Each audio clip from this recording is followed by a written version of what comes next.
안녕하세요. 여러분의 궁금한 부분을 속 시원히 긁어드리는 궁금한 거 알려줌 MC 강윤지입니다. 오늘 또 지난 시간에 이어 희망의 아이콘 이승희 크라운 마스터님과 반전 매력 카리스마 박은택 로열 마스터님과 함께 질문에 답변하는 시간 가져보겠습니다. 두 분 지난번 케미가 장난이 아니셨거든요. 케미가 뭐예요? 두 분 동갑이시라고 들었는데 네. 4개월 딸이. 4개월이 어디? 4개월. 이승희 크라운님께서 4개월 누나세요? 네, 누나요.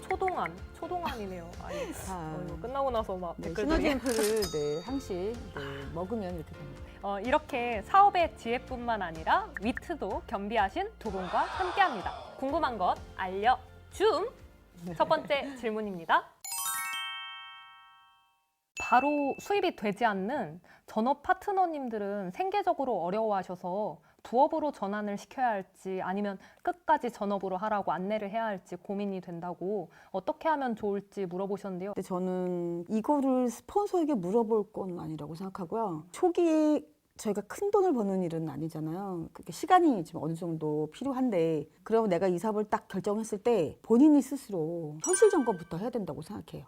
내 상황이 돈이 안 되는 동안에 충분히 집중하고 몰입할 수 있는지 괜찮은지를 본인이 결정해서 이 사업을 하는 동안에 내가 생계 때문에 걱정하면서 다시 부업해야 되나 이런 갈등을 하지 않을 수 있도록 그렇게 해야 된다고 생각하고요. 사실은 저도 굉장히 어려울 때, 제 인생에 있어서 이 비즈로 인해서 막막할 때 레터미를 만나게 됐고 또 선택을 했기 때문에 그 간절함이죠. 난 이거 아니면 안 돼 이런 것 때문에 오히려 저는 에너지가 더 생겼던 것 같아요. 그 힘으로 막 제가 뛰어다닐 수 있었거든요. 그러니까 이거는 같은 이유인데 누구는 그것이 내가 못할 이유가 되고 어떤 분들은 더 잘할 수 있는 이유가 되는 것 같습니다. 저는 그냥 한마디로 말하면 그냥 미쳐있다면 당연히 전업, 미쳐있지 않다면 그렇다면 불광불급이라고 미쳤기 때문에 온 거죠. 꼭 이렇게 한자를 쓰신다니까요. 창원을 한 2, 3년 다닌 것 같아요. 매주 화요일마다. 창원대로의 벚꽃이 이렇게 활짝 피었는데 처음에는 저도 어떤 목적지를 향해 가다 보니까 주변을 두리번 걸을 수 없었던 것 같아요. 어느 순간인가 해가 지나가면서 이 도로가 이렇게 아름다운 꽃이 피었었구나. 좀 마음의 여유가 생기니까 그런 것도 보였던 것 같아요. 본인이 판단하는 게 가장 중요하고 다시 왔다가 부업으로 전환하게 되면은 동기부여가 안 됩니다. 그러면 또 그런 분들이 다시 회복하기가 쉽지를 않아요. 그래서 처음에 현실 점검뿐만 아니라 스폰서가 정확하게 안내해 주는 게 좋다고 생각이 들고요. 네, 다음 질문입니다. 소비자 관리를 위해서 스폰서는 어느 정도 개입해야 할까요? 소비자 관리를 위한 후원까지도 동행해야 될까요? 처음에는 사실 한두 번 정도는 가서 스폰서 입장에서 이렇게 일을 한다는 걸 알려줄 수는 있지만 계속 그렇게 잘하지 못하고 성장하지 못하면 안 되니까요. 적어도 그 판매사를 가고 난 뒤에는 스스로 할 수 있도록 저희가 다 독립개체이기 때문에 독립할 수 있도록 제대로 잘 알려주는 게 스폰서의 역할인 것 같습니다. 우리가 판매사를 막 이렇게 도전할 때 보통 스폰서들이 같이 가잖아요. 초반, 네, 그래서 그때 사실 제일 많이 알려줄 수 있는 기회인 것 같습니다. 그리고 난 다음에는 한 발짝 떨어져서 이분이 제대로 하는지를 좀 지켜보고, 그러니까 스폰서가 계속 같이 다니면 스폰서 실력은 늘지만 파트너 실력이 늘지는 않잖아요. 틀리고 설사 실수할지라도 해봐야지 되는 것 같아요. 그렇죠. 본인이 부딪혀서 깨져봐야 되는 거죠. 맞아요. 본인이 부딪혀서.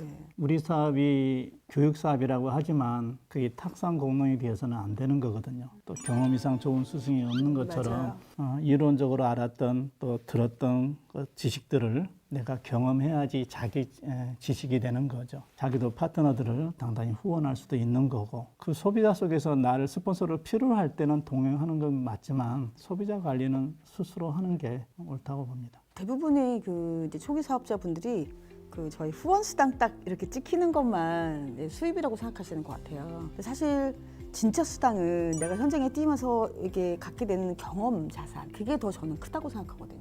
근데 그건 본인이 해보지 않으면 알 수 없는 거라 거절도 당해보고 울기도 해보고 혼자서 막 속상해하기도 하고 이렇게 하면서 저희가 경험을 갖는 거, 그게 진짜 내 거죠. 다음은 소비자 관리에 관한 질문입니다. 자가 소비자들이 산발적으로 제품을 구매하기 때문에 수당 체크가 안 되는데 제품 구매일을 일일이 챙겨야 할까요? 별 걱정을 다 하고 있다라는 별 생각이 걱정, 네. 들고요. 아주 잘하고 있다라고 말씀드리고 싶고요.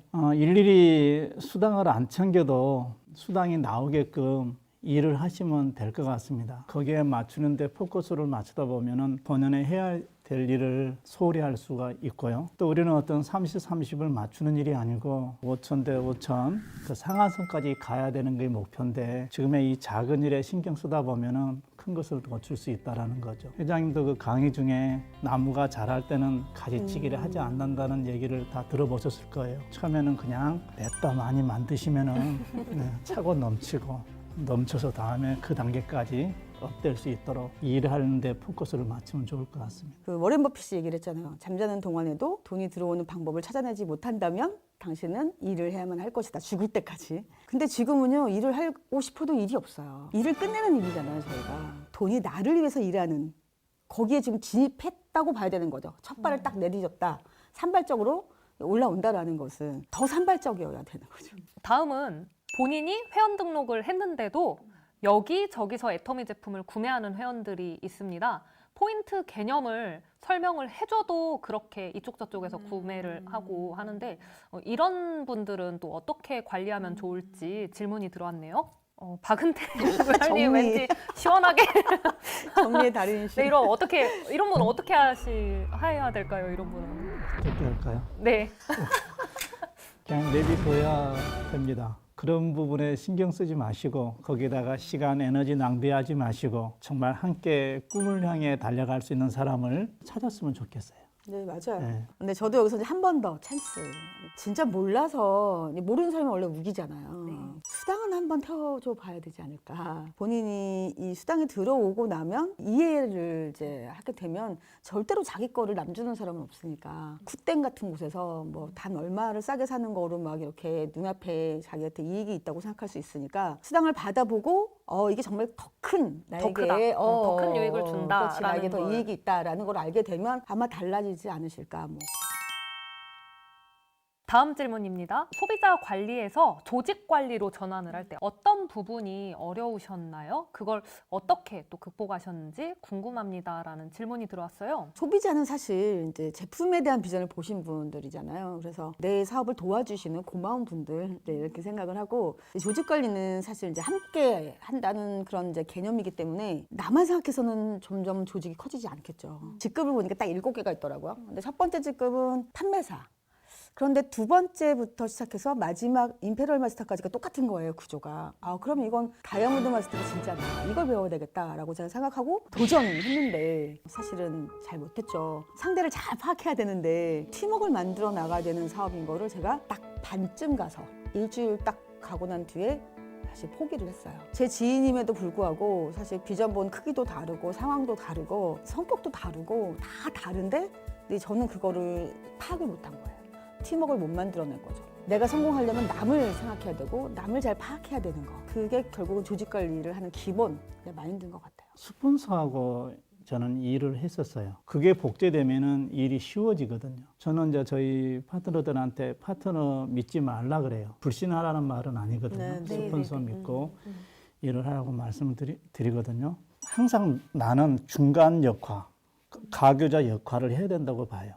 스폰서 에드파이라고 파트너 잘 섬기고 이게 복제가 되면은 또 내 파트너도 날 스폰서 에드파이라고 나가 또 파트너를 섬겨 이렇게 나가다 보면은 그 라인십이 잘 형성되면은 문제가 없다고 봐요. 판매사라든지 팀장들이 초기에 실수하기 쉬운 부분이 뭐냐면은 처음에는 스폰서 보고 잘 따라하다가 자기 파트너가 생기면 돌연히 바뀌는 거죠. 자기 파트너 자기가 챙기겠다고 또 스폰서하고 이 라인십을 무너지게 되면은 그때부터 오히려 자기 조직이 더 잘 안 되는 걸 많이 보게 되고 또 그렇게 해서는 큰 조직을 만들 수 없다라고 감히 말씀드리고 싶어요. 마지막 질문이네요. 10명의 소비자와 1명의 사업자가 있다고 했을 때 굳이 선택을 해야 한다면 어느 쪽을 선택하실까요?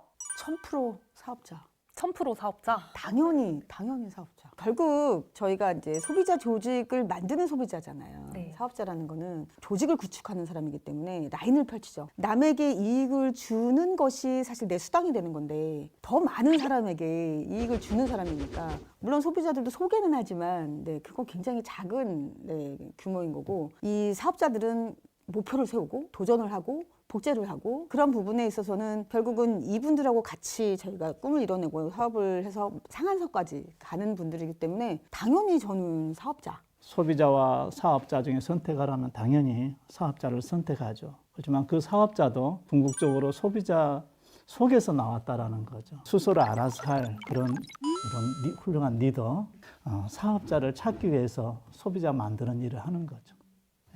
두 분 모두 굳이 선택을 한다면 왕 소비자인 사업자를 선택한다고 하셨네요. 오늘 마지막으로 하고 싶은 말씀 있으실까요? 저도 사업을 10년 정도 지금 하고 있는데요. 아직도 배우고 있는 것 같습니다. 배우려고 하는 만큼 보이고 들리는 것 같습니다. 치열하게 배워서 겁나게 성장하시기를 바랍니다. 저도 많이 배우고 깨달은 것 같습니다. 여러분 우리 사원처럼 고민보다는 생각을 그냥 여러분 됐으면 좋겠고 겸손히 섬기는 모든 리더들이 됐으면 좋겠어요. 감사합니다. 궁금한 거 알려준 같이 해주세요. 궁금한 거 알려준 어떠셨나요? 여러분 궁금증 해결되셨나요? 다음에도 많은 기대 부탁드리며 다음 편에서 뵐게요. 시청해주셔서 감사합니다. 안녕. 감사합니다. 여러분 힘내세요. 화이팅 화이팅! 화이팅!